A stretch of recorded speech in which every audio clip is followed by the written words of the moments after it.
नित्यानन्दं परमसुखदं केवलं ज्ञानमूर्तिं द्वन्द्वातीतं गगनसदृशं तत्त्वमस्याधिलक्ष्यम् एकं नित्यं विमलमचलं सर्वधी साक्षिभूतं भावातीतं त्रिगुणरहितं सद्गुरुं तं Namami.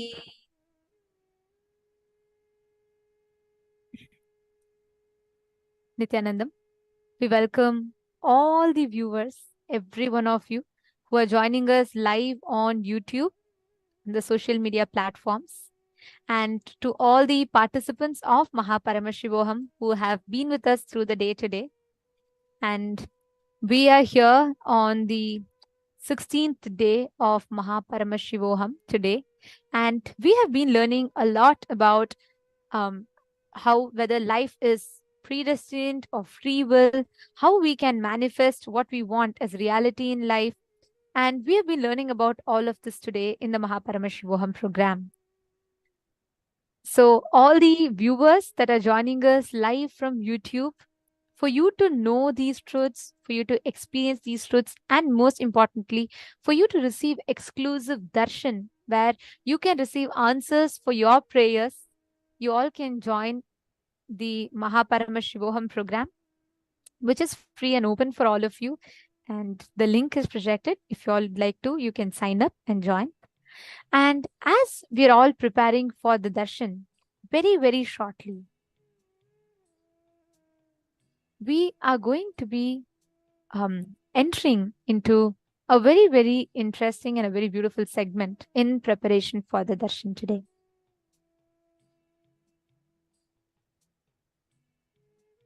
Sanatana Hindu Dharma, when we talk about our Hinduism, right, it always comes synonymous with the colossal amount of knowledge, scriptures, and the source literatures that we have.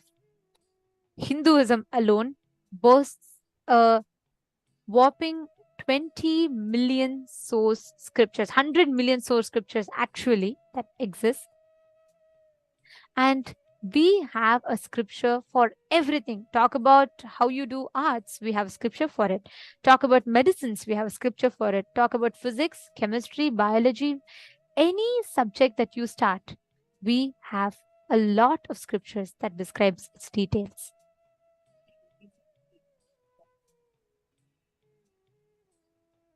Recently, I came across a letter written by an American Hindu girl. And I was really stunned, like seeing, even though we are well advanced with technology, we are on social media, and the whole world is connected the most. And yet, it is really, really sad and shocking that even though we are having the best infrastructure that humanity has ever had to connect globally, yet now, as Hindus, we are the most disconnected. Now, what do I mean by this? I'm actually going to show you the letter of that girl.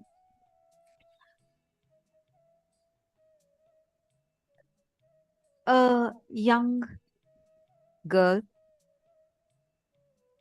from the US has written this. Just a 14-year-old schoolgirl writes a letter, who's an Indian American schoolgirl, who's a Hindu American schoolgirl. She writes about how she has learned, how she sees her religion being presented in the country around. So she says how the class, the history class, which talks about the world religions, and it tells how Hindus are polytheistic and they worship elephants and monkeys. And then they say that Hindus are all about the caste system. And this kid writes about her feeling of how she goes through so much of embarrassment and how she goes through the different emotions, like when she sees her religion being presented so differently from what it actually is. It says Hinduism is a religion of pagans, and their textbooks, actually to this day, American textbooks teach Hindus as cow worshippers, Hindus as someone who have no a religion which is weird, and how they say how the Hinduism is presented in, like, there's a quote from the letter. She says, when in eighth grade starts, India and Hinduism are summed up in a few sentences by the teacher. India is described as filled with pollution, cows, and poverty stricken people. Hindus love to bathe in rivers where they throw ashes of their parents, and yes, they do worship elephants and monkeys.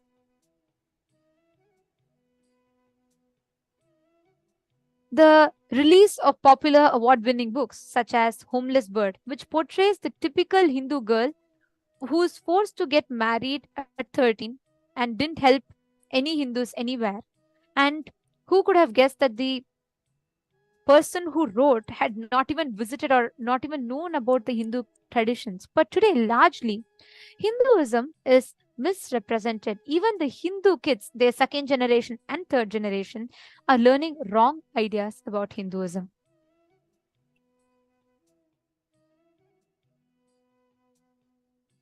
But why is this so? This is not just this is nothing to do with the American syllabus or any other specific syllabus of books. It does not actually, we can't blame anyone actually in this. Who can you blame? Can you blame the child because she is getting bullied in the class just because she's a Hindu? Or can you blame the kids for bullying her because they have been taught wrong about Hinduism? Or can we blame the school system? No, because this is what predominantly has been spread as a narrative about Hindus. Actually, Hindus worshipping cows or worshipping monkeys and elephants is what is the narrative that is spread almost in many different diasporas across the world, even though one of the largest diasporas in the world is the Hindu diaspora. exactly. And this reminds me of a very popular quote by Malcolm, where he says, a man without any history is like a tree without roots. And Gilbert K. Chesterton, he tells, the disadvantage of men not knowing their past is that they do not know the present. History is a hill or a high point vantage from which alone men see the town in which they live or the age in which they are living. But when we as Hindus do not know our roots, when we do not have answers to most basic questions like why do we worship so many gods? And why do we have a particular ritual? And do we really worship monkeys?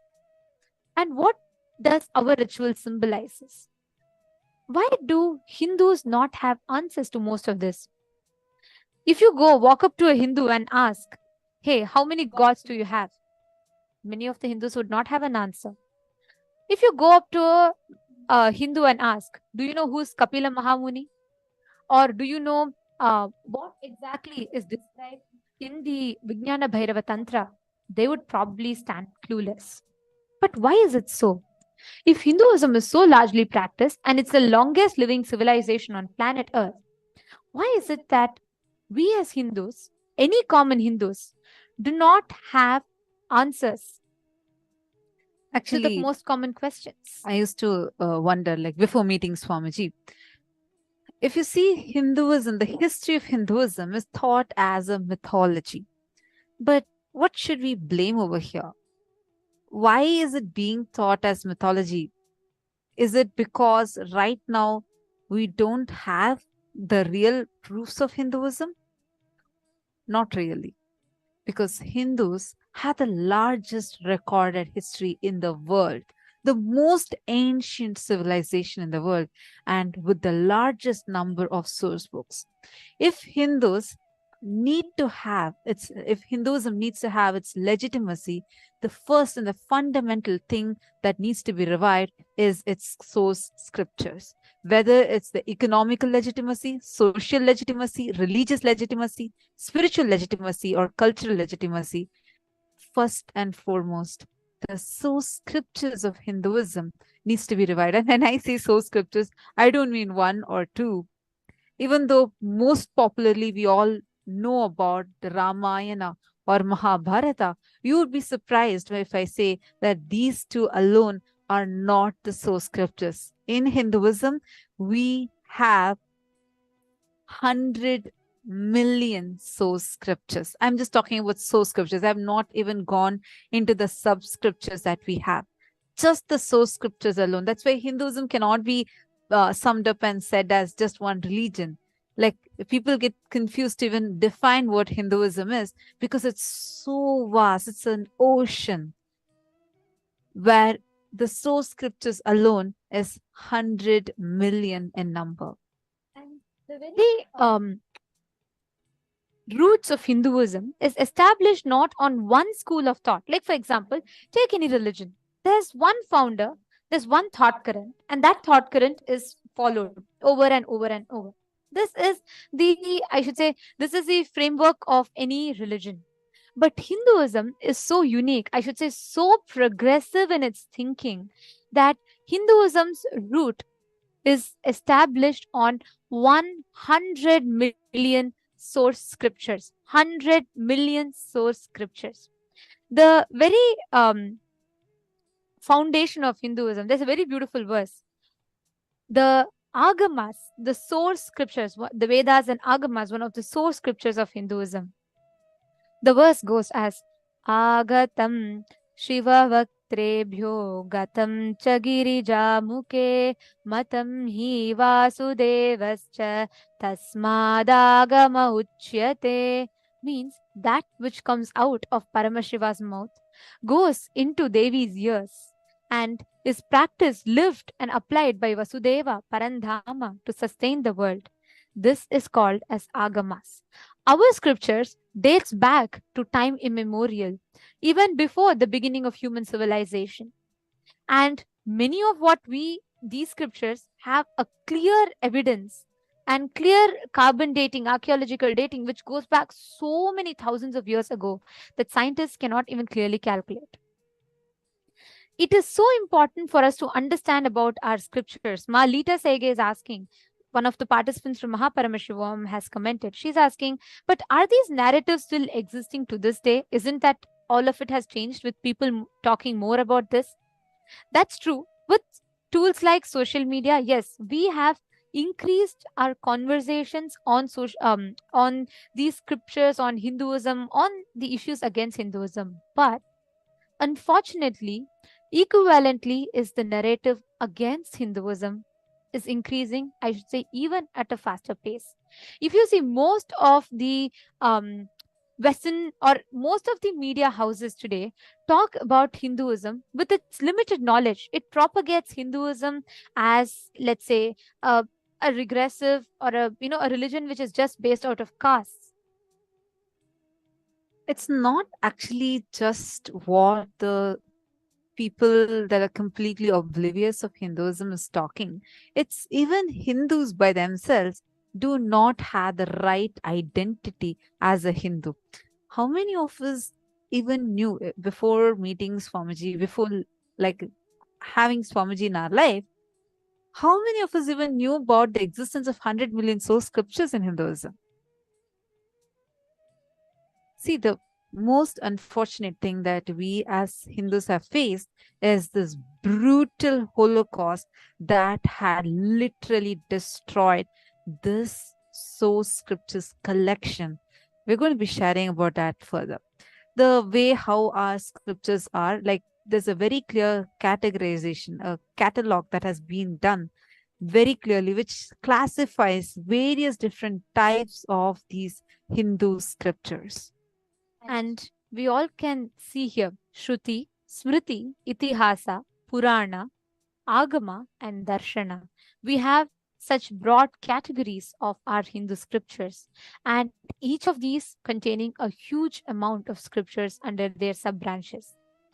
Our scriptures have, from time immemorial, remained as a very, very important, integral part of our lifestyle. When a person wants to know how to live, how to practically apply these teachings, they go to agamas. Let's just take example of one to just to highlight the vastness of Hindu scriptures. Just agamas alone, which is just one of the sections, subsects of our scriptures, there are 28 agamas, 202 upagamas, and Kamikagama alone have 100 crores verses, and Sukshma and Sahasra Agama alone have 1000 billion crore verses. A number that we don't even this is a number where we don't even have clear words to describe them. Then just Agneya Agama has 30,000 crore verses. Barama Agama has 10,000 crore verses. And many more Agamas and Upagamas have millions of verses. And we are talking about just one of the subsects of the vast scriptures that Hinduism has. Hinduism is such a beautiful open framework that anyone can write the scriptures and our understandings on each of these Vedas. So the open framework model of Hinduism allows us to explore it with so many different thought currents, thought processes, so many different schools of thinking, and gives a person complete liberty to personally design his or her goal to the path of moksha, enlightenment and liberation. But where are these scriptures today? We're talking about 100 millions of scriptures, but we would have barely come across a very few in our lifetime. What happened to these? Why do Hindus not have access to these? Actually, even though our ancestors were the most advanced scientists ever, who have discovered, even as per what the modern historians accept, almost all the best things have come from Hindus. Best things in the world have come from Hindus. But why do we not have these things written in our history textbook and not have these scriptures as a part of our syllabus? Forget even part of our syllabus. Why do we not have access to these? When we say 100 million so scriptures, it's 100 followed by 6 zeros. But where are these? Why do we not have these? We would have not even seen a few hundreds in our lifetime. Why? Because 80% of these scriptures have been completely destroyed. Humanity has lost 80%, which means 80 million source scriptures of Hinduism has been destroyed. We do not have access to any of these. We do not have access to any of these. 80% is gone. And what's remaining with us is only 20%. Even in that 20 million source scriptures of Hinduism, it is not in a format that we can access. All of our contributions to the world, we gave plastic surgery to the world, we gave architecture to the world, we gave arts to the world, we have gifted so many advanced sciences to the world. And you all should know the very concept of schooling, the very concept of university is a gift to the world by Hinduism. Go Google it for yourself. You will see we gifted the very concept of schooling, Gurukul systems and universities to the world. Universities like Naimisharanya, Nalanda, Takshashila have been age old and mentioned in so many parts, so many historians' records as well. But today, almost 100% of our Hindu universities have been destroyed.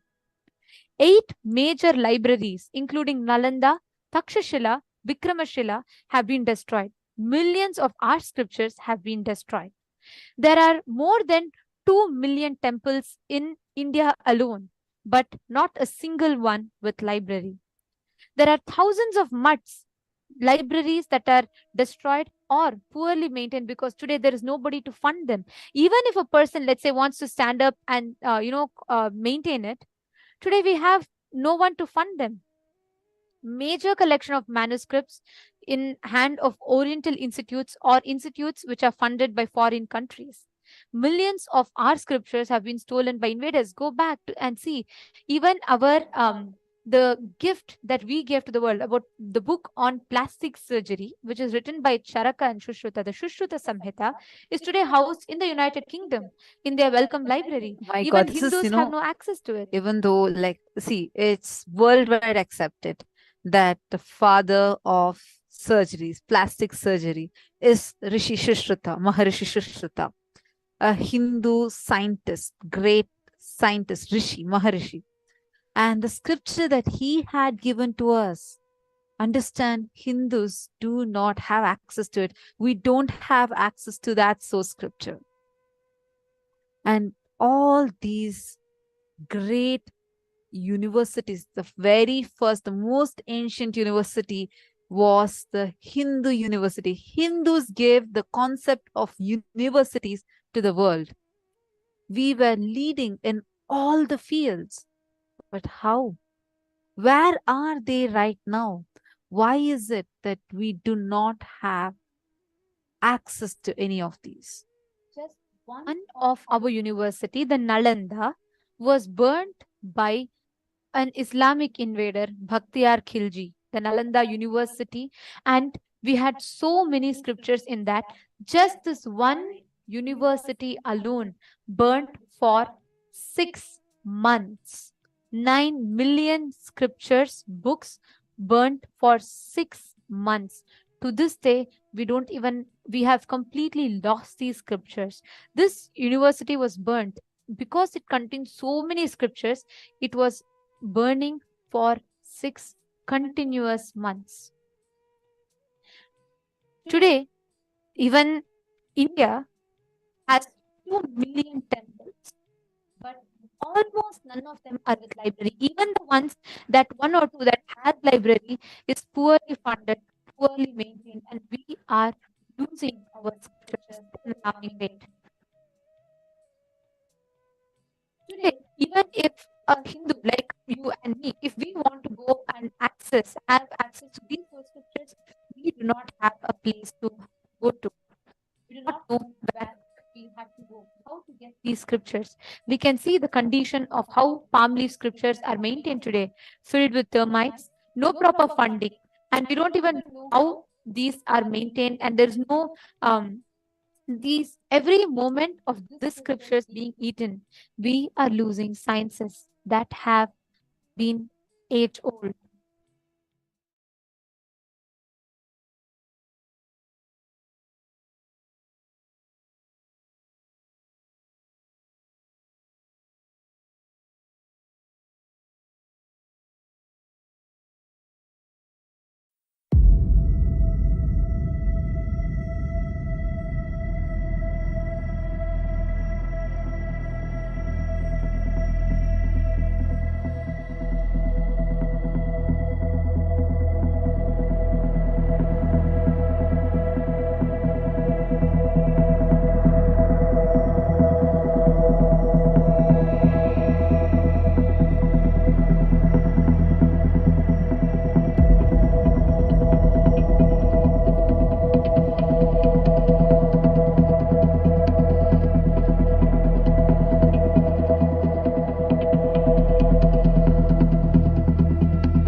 one great thing in the modern day, information age, internet age, human beings can't be manipulated anymore by a small gang of people, by keeping the mass media cult under them. No. World cannot be controlled anymore by mass media cult or entertainment industry cult. And world cannot be controlled anymore by missionary militants and militant missionaries. The next generation, the modern day youth has started questioning the utility value of everything. And I tell you, Hindu tradition is the best designed, developed tradition just to contribute. Hindu knowledge is amazingly contributing. I can very boldly tell you with all joy and pride, Hindu scriptures are the most unadulterated, as maintained, as purely as it was uttered, revealed in the beginning.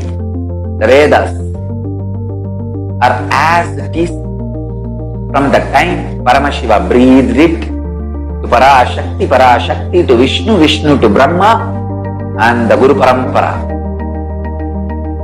Narayanam Gatma Bhavam Vasishtam Shaktinja Tatputra Parasharanja Yasam Sugam Gauda Padam Mahantam Govinda Yogindra Matasya Sishyam Srishankaracharya Matasya Vatman Padanja Asta Malaganja Sishyam Tamtroda Ganmar Tigakaramanya. The whole Guru Parampara, unadulterated, I tell you. History, geography, astrology, astronomy, cosmology, physics, chemistry, biology, medicine, mysticism, religion, economy, in every field, administration, social justice, law and order, in every field, the field of education itself, spirituality, superconscious mind, power manifest in every level. Nothing compared to the extreme life positive knowledge source of Hinduism. This is the most non-violent, life positive knowledge tradition in every field.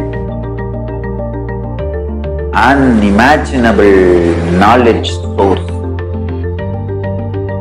is lying in that 2 crore 20 million source books of Hinduism. Around 10,000 traditions are still alive. I am not talking about what we lost, what we still have, kept it alive, at least in the museums, which I can revive.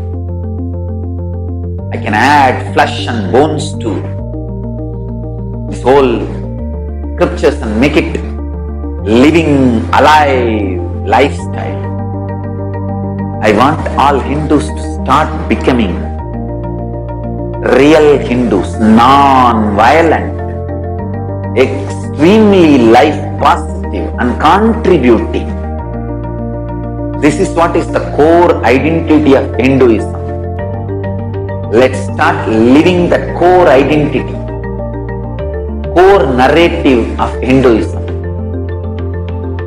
That's the best strategy to stop the Hindu Holocaust. I tell you, Hindus have a great future. I want all the Hindus who are interested and listening to me, all of you, please wake up and start contributing more and more and build contributing lifestyle. That's the best way to stop the Hindu Holocaust.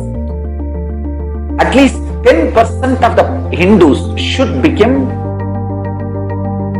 Brahmana by Varna.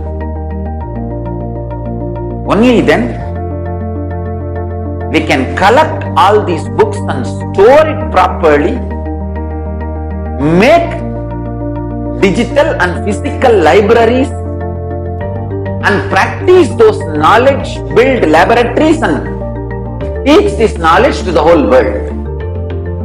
This is what is my life's mission. Of course, translation, making it searchable, making it user-friendly, indexing, all this work put together. That is the purpose for which I started this Nithyananda Hindu Library. I will establish the most authentic,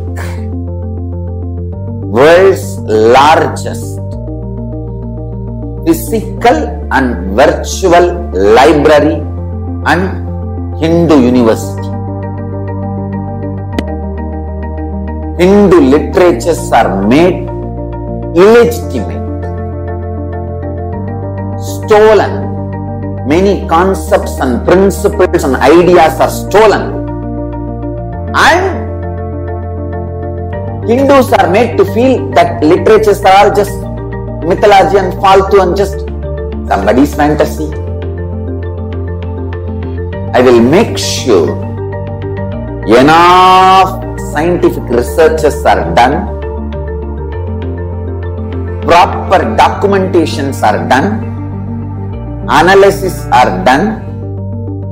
Not only I will collect, compile, organize the world's largest Hindu knowledge resource library,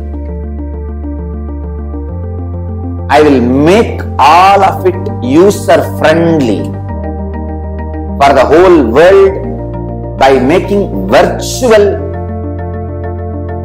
Hindu library available for the world. I am very clear. I am going to collect everything related to Hinduism.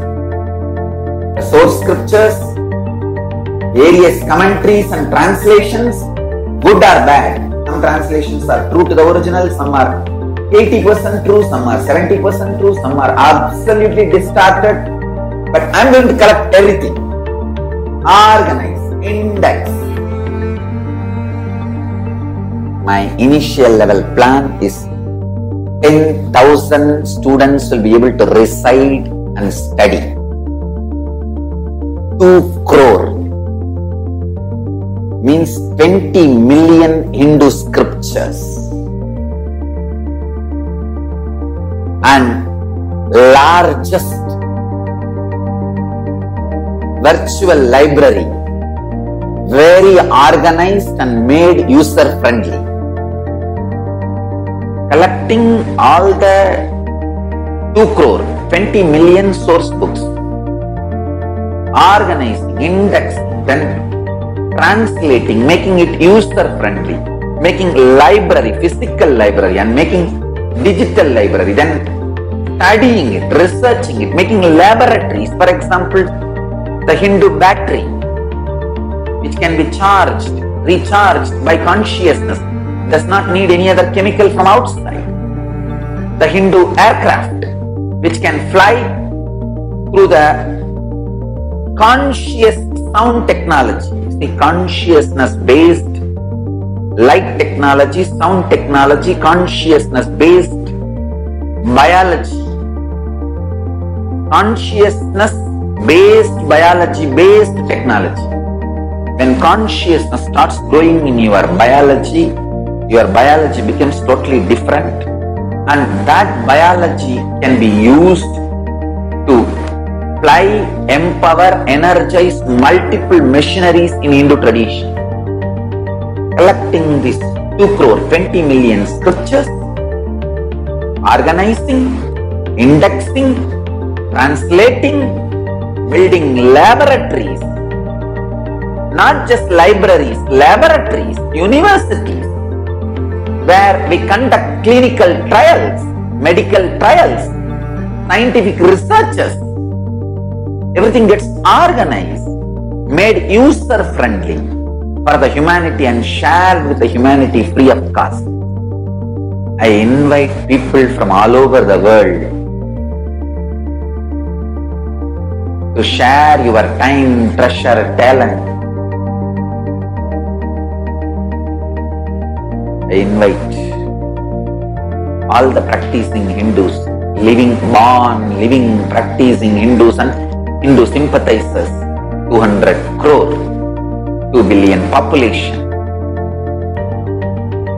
At least 10% of you, 2 crore, please come and become Brahmanas by Varna. Let's take up this project of reviving Hindu knowledge, contributing Hindu knowledge. Jatis belongs to Brahmana or Vaishya or Kshatriya or Shudra, does not matter. An Acharya incarnation, Avatara Purusha, has a right to declare which Varna you belong to. Whether you are Shudra by Jati, Vaishya by Jati, Brahmana by Jati, or Kshatriya by Jati, don't worry. Decide to change your Varna to Brahmana Varna by taking up this responsibility of Nithyananda Hindu Library. I already started the work. Last 20 years I am doing work in this line. It is time. In next few years, you will see the fruit. This revival of Kailasa, Nithyananda Hindu Library, it starts. It can never end.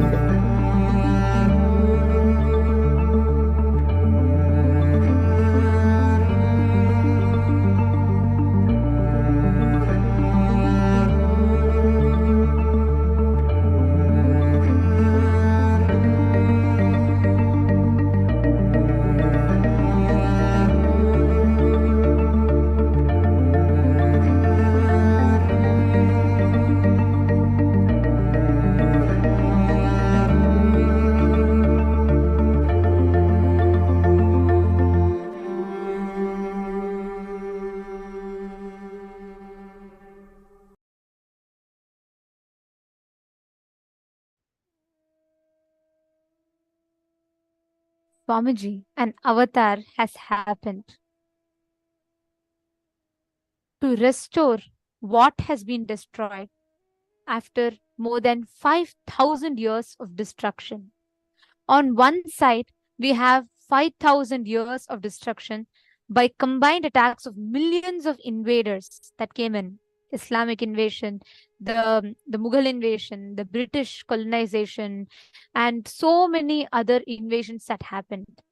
And even after an avatar stretched his lifespan to 200 years, to the maximum peak capacity, Swamiji has stretched his entire lifespan to 200 years for the revival. Even then, we have just less than 7% of the total time of destruction for revival. The time of destruction that we all faced was 5,000 years. The time that Swamiji has to revive, even after stretching his lifespan to the maximum, is only 200 years, which is only 7% of the total time of destruction. We are losing our scriptures at an alarming rate. As we talk, there are so many ignorant Hindus who think their scriptures, the palm leaf scriptures sitting in their attic, is of no use anymore and dump them in the dustbins. And even after an avatar has stretched his lifespan to 200 years, we only have the 7% of the total time of destruction for the revival. On one side is 5,000 years of colossal destruction, on 200, and on the other side, 200 years only for the revival by the incarnation. When we say revival, it is not just taking and collecting these palm leaf scriptures, but even decoding what they mean. Today, none of us even know the language of what it is revealed in. We don't even know what the meanings and values are. Only an avatar can download the meaning of it and reveal it in the most unadulterated format for the humanity today. And Swamiji is doing this through the Nithyananda Hindu Library, Kailasa's Nithyananda Jnanalaya, gifting to the humanity the entire gifts of Hinduism through the world's largest Hindu library, Kailasa's Nithyananda Jnanalaya. Today, if me and you us, the Hindus, need to access our source scriptures. One stop shop for this is this revival by Swamiji, Kailasa's Nithyananda Jnanalaya. For every Hindu that is watching this, for every one of you that are listening to this, Swamiji has envisioned Kailasa's Nithyananda Hindu Library to be the epicenter for all Hindu scriptures, which will locate, acquire, collect, organize, publish, preserve, teach, and spread these shastras, because our Hindu shastras are not just meant to be shelved in the libraries or somewhere kept in the museums. No, they are scriptures which are meant to give us the science to live. And Swamiji has revived this exact same science for all of us. The world's largest collection of palm leaf manuscripts. And this is gifted to all of us with more than 30 plus years of Swamiji's hard work. And the best thing is, all these have been made completely available for free to us, accessible. The world's only multi-scripted OCR software is in Kailasa's Nithyananda Hindu Library. It is only Swamiji, the Supreme Pontiff of Hinduism, who has made this available to all of us. Over 50,000 rare manuscripts, the source scriptures, have been collected. 140,000 palm leaf printing has been done and continuing to be done. We have collected more than 1 million source books of Hinduism digitally, and these have been made completely available for free for all of us. And today, it is only Swamiji who's standing up and doing this for the sake of Hindus, for the sake of each one of us, for the sake of you, for the sake of me, for the sake of our future generation. If Hinduism has to be kept alive, the source scriptures have to be revived. And Swamiji has been doing this with sincere, tireless hard work, going and collecting from various places where the scriptures are in the worst ever condition someone could ever imagine. Today we can see people do not understand the value of our scriptures. We do not have as we are speaking here right now, we are losing these scriptures, sacred scriptures, and nothing can be done to go back in time and get them. Once lost is lost, and we are losing these scriptures at an alarming rate. Every one of you that are here, please understand, each of us, if today you're all receiving this extraordinary initiation, today you're all going to be receiving the initiation into superdeterminism, awakening these conscious possibilities in us. We are having the science of Bhava Samadhi Darshan. Each of this is given in our Hindu scriptures. But if we lose our scriptures, we will not have these sciences anymore. Understand, this is the current condition of these scriptures. These scriptures, as we are talking to you right now, there are millions of these sciences getting lost from humanity forever. It's dying in an alarming rate. We need your support to keep this alive. I see so many of you, actually in all the Zoom rooms, in the Mahaparamashivaham chats, I see so many comments saying this, what Swamiji is doing is great. Many of you have commented about this work that Swamiji has been doing, but we need your support. Unless we as Hindus come together, this huge revival is not really possible. Understand, the avatar has stretched his lifetime by 200 years. This is like the maximum he's stretched for so long, 200 years for just to revive. But what we have lost has been lost over 5,000 years of persecution. So unless we all come together, we won't be able to revive this. Anyone that's seeing us right now who feel that this work needs to be revived, this work needs to continue, it needs to happen in a huge scale, take a moment now. We have the link projected on the screen. Show us your support.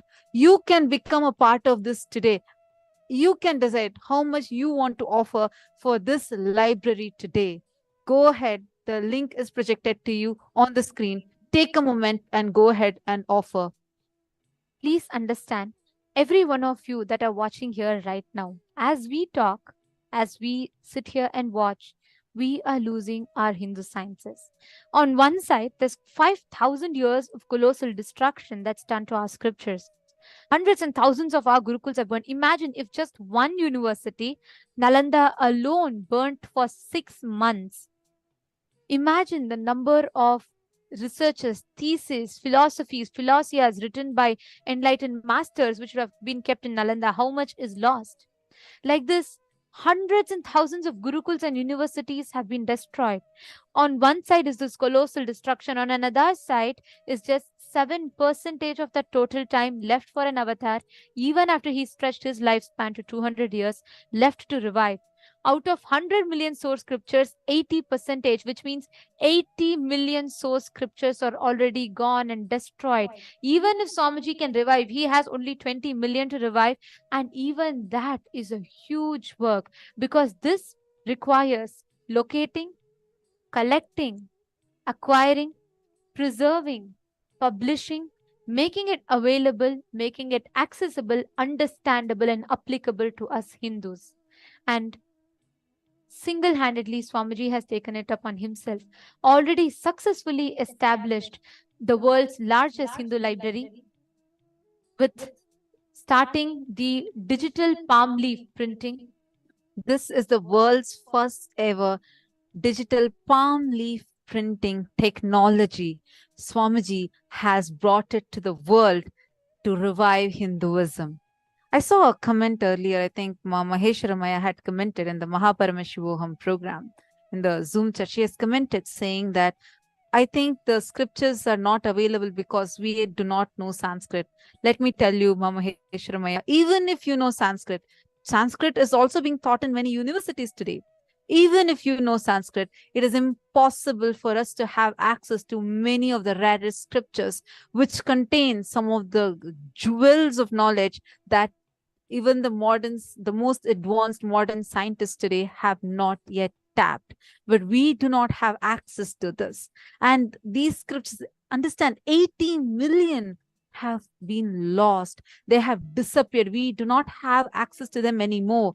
And the remaining 20 million, as we are talking to you, they are also dying. We need every single one of your support. Without your support, understand, we need to Swamiji, with his intense, tireless hard work, working for the last 30 years. Because the very first book when Swamiji started, Swamiji was less than 10 years. Working for the last 30 years, Swamiji has been able to collect 1 million of these books successfully, made it digitized, got this technology, this amazing, unique technology of printing these, preserving the palm leaf scriptures and printing these in palm leaves and making it completely available to the world. And despite of this, only 1 million have been revived. Unless all of us come together, how is it possible to even save what can be saved from the 20 million? And most importantly, Swamiji is making these available completely free of cost, so that someone sitting, a Hindu or a random person sitting somewhere in some corner of the world, let's say somewhere in Canada, somewhere in US, somewhere in Australia, any part of the world, for him or her to know about what our Agama speaks about, all they'll have to do is a few taps and they get the scripture at their hand with the translation, authentic translation directly from Paramashiva himself. This is a huge responsibility that Swamiji has taken. And we, as Hindus, every one of us that are benefiting from this science, it is our responsibility to be a part of this revival so that we can make this available to the future generation. See, our scriptures are not meant to sit in the museums. These ancient sciences that is revealed by Rishi Sushruta, for example, on medicines, Just one science of plastic surgery alone has caused such a phenomenal transformation to the world. Then imagine if that source scripture is accessed, translated in a way that we can understand, and if those sciences are taken out, then imagine all these sciences that is sitting there without being accessed. We are talking about Sushruta Samhita, which is just one of the millions of scriptures of Hinduism. That is Then the why progressive knowledge, imagine the progressive knowledge, the sciences, the lifestyle, all this our Hindu scriptures have. And today we do not have access to it. And only the avatar Swamiji has taken it on himself to revive this and has already successfully started reviving this. And this is a huge work on Swamiji's shoulders.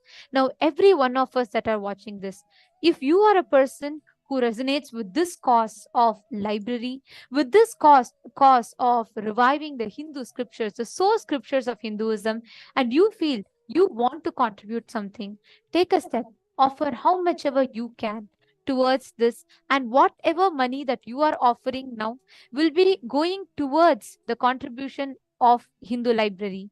Whatever um, money that each of you are offering now will be going towards directly towards the revival of Kailasa's Nithyananda Hindu Library, the world's largest Hindu library. So already every single penny that has come from the Sarvanyapita Yajaman, Sarvanyapita Kartas have contributed to this massive revival work that Swamiji is doing. Yesterday, we presented to all of you just one aspect of the deities being revived, the sacred arts, the Hindu sacred arts being revived. And today we are presenting to you just one other aspect of the huge, colossal revival work. Like all of you can see here, the kind of attention to the detail that Swamiji gives, preserving every single thing as much as possible, preserving them, finding the technology to preserve them, to digitize them, and making it completely available for free to the world. And this science needs to be protected. We need your support for this.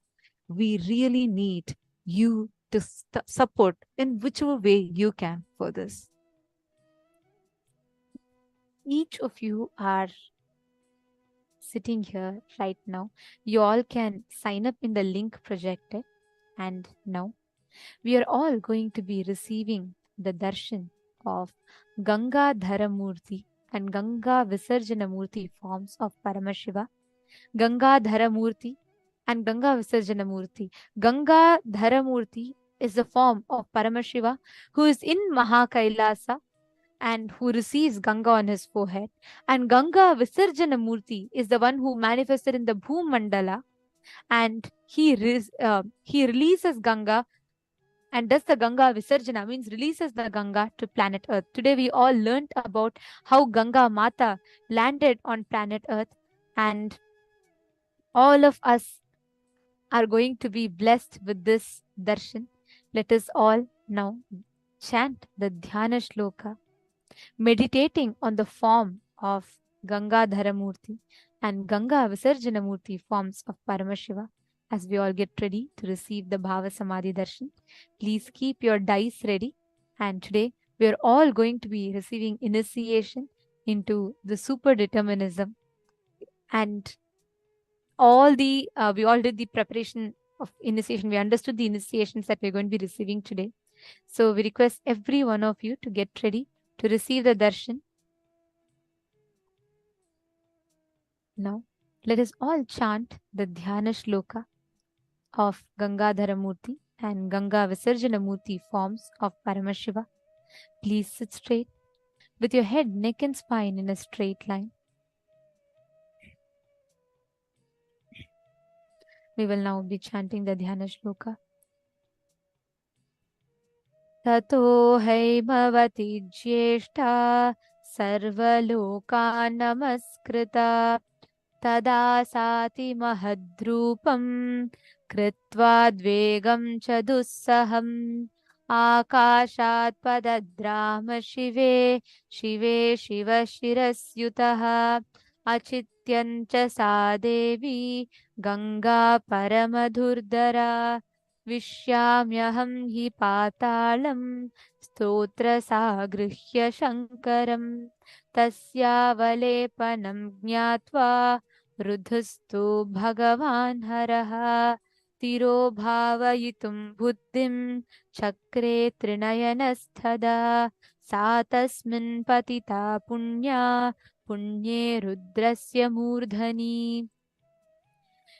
हिमव्रतिप्रतिमे Ram जटामण्डलगह्वरे सा कथचिन्महीं गन्तु नाशक्नोद्यतनमास्थिता नैव सा निर्गमं लोभे जटामण्डलमन्ततः तत्रैवाबं भ्रमद्देवी संवत्सरगणा बहून् तामपश्यन् पुनस्तत्र तपः परममास्थितः स तेन तोषितश्चासीत् अद्यन्तरघुनन्दना विससर्ज ततो गङ्गा हरो बिन्दुः सरः प्रति तस्या विसृजमान्यायां सप्तस्तोत्रं सिजञ्जिरे ह्लादिनी पावनी चैव नलिनी च तथैव च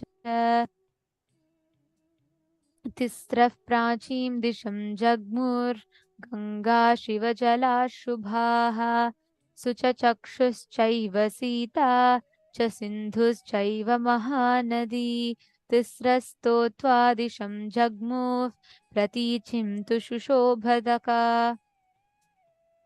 सप्तमी चान्वगत्तासात् भगीरथरथं तदा भगीरथोऽपि राजर्षिर्दिव्यं स्यन्दनमास्थितः प्रायादग्रे महातेजा गङ्गा तं चाप्यनुज्रवत् गगनात् शङ्करश्चितो धरणीमागताः व्यसपर्तजलं तत्र तीव्रशब्दः पुरस्कृतम्.